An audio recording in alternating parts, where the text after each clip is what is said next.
ಈ ಬಾರಿಯ Tata IPL ಟೂರ್ನಮೆಂಟ್ನ final match ಗೆಲ್ಲೋದು ಯಾರು, ಸೋಲೋದು ಯಾರು? RCB ಗೆಲ್ಲುತ್ತಾ, GT ಗೆಲ್ಲುತ್ತಾ? RCB ಗೆದ್ದರೆ ಎರಡನೇ ಬಾರಿ ಗೆಲ್ಲುತ್ತೆ. ಹಾಗಂತೇಳಿ GTನೂ ಕೂಡ ಗೆದ್ದರೆ ಅದು ಕೂಡ ಎರಡನೇ ಬಾರಿನೇ ಪ್ರಶಸ್ತಿಯನ್ನು ಮುಡಿಗೇರಿಸ್ಕೊಳ್ಳುತ್ತೆ. ಸತತವಾಗಿ ಎರಡನೇ ಬಾರಿ ಪ್ರಶಸ್ತಿಯನ್ನು ಮುಡಿಗೇರಿಸ್ಕೊಳ್ಳುವಂಥ ಅವಕಾಶ RCBಗೆ ಹೆಚ್ಚು ಅವಕಾಶ ಇದೆ.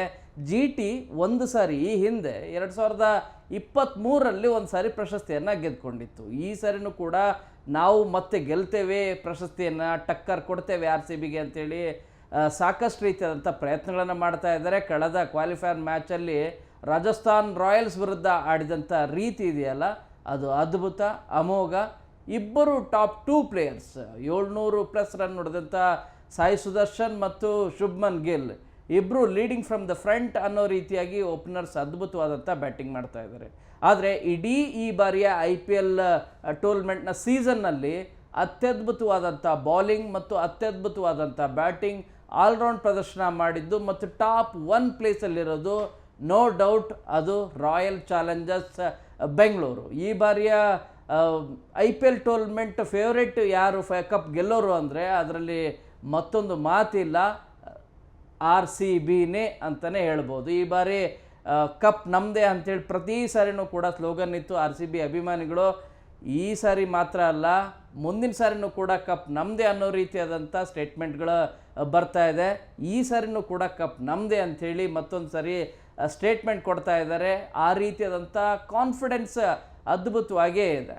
ಯಾಕಂದರೆ ಈ ಬಾರಿಯ ಸೀಸನ್ನಲ್ಲಿ ನಿಮಗೆ RCB ವರ್ಸಸ್ GT 3 ಸರಿ ಹಣಾಹಣಿ ಆಗಿರೋದು. 3 ಮ್ಯಾಚಲ್ಲಿ 2 ಮ್ಯಾಚ್ RCB ಗೆದ್ದಿದೆ, 1 ಮ್ಯಾಚ್ GT ಗೆದ್ದಿರೋದು. ಕ್ವಾಲಿಫೈಯರ್ಲ್ಲೂ ಕೂಡ ಫಸ್ಟ್ ಕ್ವಾಲಿಫೈಯರ್ಲಿ GT ವಿರುದ್ಧನೇ ಗೆದ್ದು ಅದ್ಭುತವಾದಂಥ ಬ್ಯಾಟಿಂಗ್ ಮಾಡುವ ಮೂಲಕ ಫೈನಲ್ಗೆ ಏರಿತು RCB. ಈ ಹಿನ್ನೆಲೆಯಲ್ಲಿ ಬಟ್ ಒಂದು ಮೈನಸ್ ಪಾಯಿಂಟ್ ಏನಪ್ಪ ಅಂತ ಅನ್ನೋದಾದರೆ, ಎಲ್ಲರೂ ಅಂದ್ಕೊಂಡಿದ್ದು, ನಮ್ಮ RCB ಅಭಿಮಾನಿಗಳೆಲ್ಲರೂ ಕೂಡ ಬಯಸಿದ್ದೇನೆಂದರೆ ಬೆಂಗಳೂರಲ್ಲೇ ಆಗಲಿ, ಚಿನ್ನಸ್ವಾಮಿ ಕ್ರೀಡಾಂಗಣದಲ್ಲೇ ಫೈನಲ್ ಮ್ಯಾಚ್ ಆಗಬೇಕು ಅಂಥೇಳಿ. ಬಟ್ ಅದಕ್ಕೆ ಅವಕಾಶ ಸಿಗಲಿಲ್ಲ. ಆ ರೀತಿ ಏನಾದರೂ ಅವಕಾಶ ಸಿಕ್ಕಿದರೆ ಇವತ್ತೇ ಹೇಳ್ಬಿಡ್ತಿದ್ವಿ, ಖಂಡಿತವಾಗಿ ಕೂಡ ಇವತ್ತಿನ ಮ್ಯಾಚ್ RCB ಗೆದ್ದೇ ಗೆಲ್ಲುತ್ತೆ ಫೈನಲ್ ಅಂಥೇಳಿ. ಬಟ್ ಒಂದು ಸ್ವಲ್ಪ ಆತಂಕ, ಒಂಚೂರು ಭಯ ಯಾವುದು ಅಂದರೆ ಅದು GT ಅವರ ತವರು ನೆಲದಲ್ಲಿ ಆಗ್ತಾ ಇದೆ. ಗುಜರಾತ್ನ ಅಹಮದಾಬಾದ್ ಏನಿದೆ ಅದರ ನರೇಂದ್ರ ಮೋದಿ ಕ್ರೀಡಾಂಗಣ ಇದೆಯಲ್ಲ, ಅದ್ಭುತವಾದಂಥ ಕ್ರೀಡಾಂಗಣ, ಆ ಕ್ರೀಡಾಂಗಣದಲ್ಲಿ ಆಗ್ತಾ ಇದೆ. ಹೋಮ್ ಅಡ್ವಾಂಟೇಜಸ್ ಸಹಜವಾಗಿ GT ಅವ್ರಿಗಿರುತ್ತೆ. ಬಟ್ RCB ಅಭಿಮಾನಿಗಳು ಕೇವಲ ಬೆಂಗಳೂರು ಮಾತ್ರ ಅಲ್ಲ, ಇಡೀ ದೇಶಾದ್ಯಂತ ಯಾವ ರೀತಿ ಇದ್ದಾರೆ ಅನ್ನೋದು ಗೊತ್ತಿದೆ. GT ನಿಮಗೆ ಅಹಮದಾಬಾದಲ್ಲೂ ಕೂಡ ನಿಮಗೆ ಅತಿ ಹೆಚ್ಚಿನ ಸಂಖ್ಯೆಯಲ್ಲಿ GT ಅಭಿಮಾನಿಗಳಿದ್ದಾರೆ ಅಂತ ಭಾವಿಸಿದರೆ ಖಂಡಿತವಾಗಿ ಕೂಡ ಸುಳ್ಳು. RCB ಅಭಿಮಾನಿಗಳು ಕೂಡ ಅಷ್ಟೇ ಲೆವೆಲ್ಗೆ ಅತಿ ಹೆಚ್ಚಿನ ಸಂಖ್ಯೆಯಲ್ಲಿ ಇರ್ತಾರೆ. ಮ್ಯಾಚ್ ಮಾತ್ರ ಅದ್ಭುತವಾಗಿರುತ್ತೆ, ಅದರಲ್ಲಿ 2 ಮಾತಿಲ್ಲ. ಫೈನಲ್ 2 ಸರಿ ಸತತವಾಗಿ 2 ಸರಿ ಗೆದ್ದಂಥ ಟೀಮ್ಗಳು ಯಾವುದಾದ್ರೂ ಇದೆ, ಕ್ಯಾಪ್ಟನ್ ಯಾರಾದರೂ ಇದ್ದಾರೆ ಅಂದರೆ ಮಹೇಂದ್ರ ಸಿಂಗ್ ಧೋನಿ. ಇನ್ನು CSK ತಂಡದಿಂದ ಮುಂಬೈ ಇಂಡಿಯನ್ಸ್ದಿಂದ ರೋಹಿತ್ ಶರ್ಮಾ ಸತತವಾಗಿ 2 ಸಾರಿ IPL ಟೂರ್ನಮೆಂಟ್ ಫೈನಲನ್ನು ಗೆದ್ದಂಥವ್ರಿದ್ದಾರೆ. ಸೊ ಈ ಹಿನ್ನೆಲೆಯಲ್ಲಿ ಇನ್ನೊಂದು ಬ್ಯಾಕ್ಡ್ರಾಪ್ ಏನಪ್ಪ ಅಂದರೆ RCBಗೆ ಈ ಹಿಂದೆ ನಿಮಗೆ ಭಾಳ ಹೀನಾಯವಾಗಿ ನಾವು ಸೋತಿದ್ವಿ ಇದೇ GT ವಿರುದ್ಧ. ನಾನು ಹೇಳ್ತಿರೋದು ಹಿಂದಿನ ಸೀಸನ್ನಲ್ಲಿ GT ವಿರುದ್ಧ ಹೀನಾಯವಾಗಿ ಸೋತಿದ್ವಿ ಇದೇ ಸ್ಟೇಡಿಯಮ್ಮಲ್ಲಿ. ಸೊ ಈ ಹಿನ್ನೆಲೆಯಲ್ಲಿ ಇವೆರಡು ಮಾತ್ರ ಕಹಿ ಘಟನೆಗಳಿದೆ. ಆ ಕಾರಣಕ್ಕಾಗಿ ಈ ಸ್ಟೇಡಿಯಂ ಅಂದ್ರೆ ಒಂದು ಸ್ವಲ್ಪ ಯೋಚನೆ ಮಾಡಬೇಕು ಅಂಥೇಳಿ.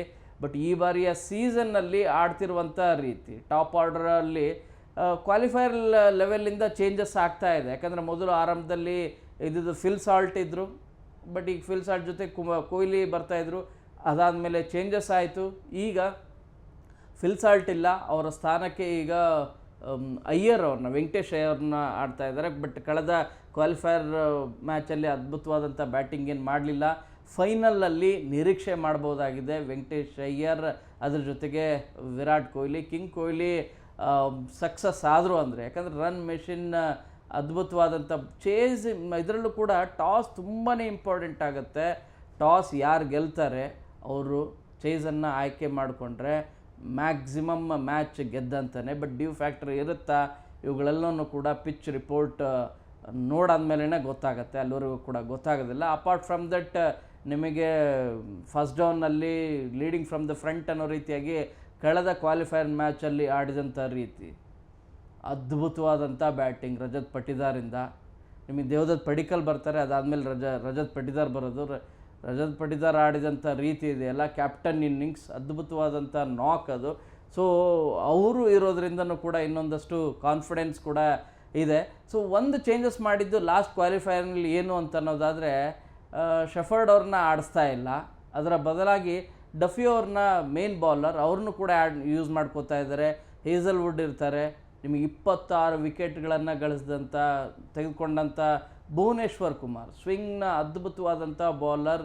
ವಯಸ್ಸು 36 ಆಗಿದೆ, ಆದರೆ ಅವರು ಆಡ್ತಿರುವಂಥ ರೀತಿ ಸ್ವಿಂಗ್ ಈಗಲೂ ಕೂಡ ಅಷ್ಟೇ ಆಕ್ರಮಣಕಾರ ರೀತಿಯಾಗಿದೆ. ಅದರಲ್ಲೂ ಕೂಡ ನಿಮಗೆ ಪವರ್ ಪ್ಲೇ ಹಂತದಲ್ಲಿ ವಿಕೆಟ್ಗಳನ್ನು ಬೇಕಾದ ಟೈಮಲ್ಲಿ, ರಿಕ್ವೈರ್ಮೆಂಟ್ ಇರುವಂಥ ಟೈಮಲ್ಲಿ ವಿಕೆಟ್ಗಳನ್ನು ತೆಗೆದುಕೊಳ್ಳೋದಿದೆಯಲ್ಲ, ಅದು ನಿಜವಾಗ್ಲೂ ಕೂಡ RCBಗೆ ಪ್ಲಸ್ ಪಾಯಿಂಟ್ ಆಗಿದೆ. 26 ವಿಕೆಟ್ಗಳನ್ನು ತೊಗೊಂಡಿರೋದು ಭುವನೇಶ್ವರ್ ಕುಮಾರ್. ಹೇಸಲ್ವುಡ್ ಯಾಕೋ ಒಂದು ಸ್ವಲ್ಪ ಜಾಸ್ತಿ ರನ್ಗಳನ್ನು ಹೊಡ್ಸ್ಕೊತಿದ್ದಾರೆ ಅಂತ ಅನಿಸುತ್ತೆ. ಬಟ್ ಫೈನಲ್ ಮ್ಯಾಚ್ ಈ ಮೂವರು ಕೂಡ, ಯಾಕಂದರೆ top 3 pace bowlers Bhuvneshwar, Hazlewood, ಅದರ ಜೊತೆಗೆ ಡಫಿ, ಇದರ ಜೊತೆಗೆ ಕಾಶ್ಮೀರದ ಯುವ ಬೌಲರ್ ಅವರು ಕೂಡ ರಸಿಕ್, ಅವರು ಚೆನ್ನಾಗಿ ಬಾಲ್ ಮಾಡ್ತಾ ಇದ್ದಾರೆ. 4 ಜನ ಫೇಸರ್ ಬೌಲರ್ಗಳಾಯಿತು. ಅದರ ಜೊತೆಗೆ ಮೀಡಿಯಮ್ ಫೇಸ್ ಬೌಲರ್ ಅಂತಲೇ ಅಂತೀನಿ ಕೃಣಾಲ್ ಪಾಂಡ್ಯನ. ಅವರು ಸ್ಪಿನ್ನರ್ ಬೌಲರ್ ಅಂತಲೇ ನನಗೆ ಅನಿಸೋದಿಲ್ಲ. ಯಾಕಂದರೆ ಫಾರ್ ದ ಫಸ್ಟ್ ಟೈಮ್ ಒಬ್ಬ ಸ್ಪಿನ್ನರ್ ನಿಮಗೆ ಎಂಥ ಬಾಲಿಂಗ್ ಅಂತ ಅನ್ನೋದಾದರೆ, ನಿಮಗೆ ವಿಕೆಟ್ಟು ಬರೀ ಬಾಲಿಂಗ್ ಮಾಡೋದು ಮಾತ್ರ ಅಲ್ಲ, ನಿಮಗೆ ಬೌನ್ಸ್ ಬಾಲ್ಗಳನ್ನೆಲ್ಲವೂ ಕೂಡ ಹಾಕ್ತಾರೆ. ಅಂದರೆ ಅದು ಅವರ ಕ್ರಿಯೇಷನ್. ಅದು ಒಬ್ಬ ಸ್ಪಿನ್ ಬೌಲರು ಕೂಡ ಹಾಗಾಗ್ಬೋದು ಅಂತೇಳಿ.